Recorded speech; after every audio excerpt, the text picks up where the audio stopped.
అనగనగా ఒక ఊరు.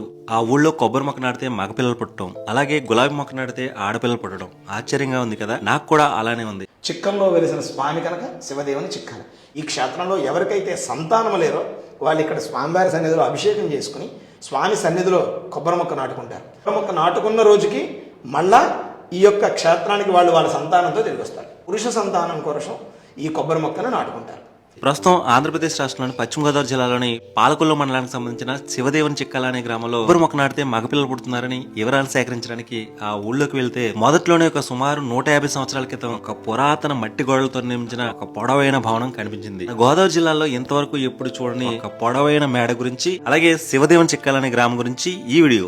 ఇది ఎలా కట్టారంటారు ఈ గోడలు? ఇది బెల్లం అండి, మట్టి నానబెట్టండి, జిగురు వచ్చేలా చూసాక అప్పుడు కాంత ముద్దలు చేసి ఇలాగ పోసారు కదా. ఇవాళ కాంత మళ్ళీ కాంత అలాగే 2 రోజులు గ్యాప్ ఇచ్చాక అలాగే వేసుకొచ్చి చేశారనమాట అండి. వడ్డే సరోజినీదేవి గారు వాయించినవి అనమాట. 140 years అంటే చాలా తేలిగ్గా ఉందండి ఇది.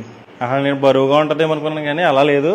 స్వామివారికి ఇది రక్తం కారినటువంటి చారు. ఇక్కడ దాకా ఒక చిక్కం మరక, పక్కన ఒక చిక్కం యొక్క మరక కింద సంతానం లేనటువంటి అందరికీ కూడా మగపిల్లవాడు తప్పనిసరిగా ఇక్కడ స్వామివారికి అభిషేకం చేసుకుని కొబ్బరి మొక్క పాతితే స్వామివారి అనుగ్రహంతో సంతానం కలుగుతుంది అనేటువంటిది విశేషమైనటువంటి స్థల పురాణం. ప్రస్తుతాల్లో చాలా మంది పిల్లలు లేక సమాజంలో చాలా ఇబ్బందులు పడుతూ ఉంటారు. అలాంటి వారు ఇక్కడికి వస్తే పిల్లలు పుడతారో లేదో తెలియదు కానీ ఆ పరమేశ్వరుని దర్శించుకుంటే కొన్ని అంత చిన్న ప్రశ్నలకు సమాధానాలు ఆ పరమేశ్వరుడే నెరవేరుస్తారని కోరుకుంటూ ఈ వీడియో మీకు నచ్చిందని ఆస్తున్నాను. Thank you so much. Harsha Sriram అంతర్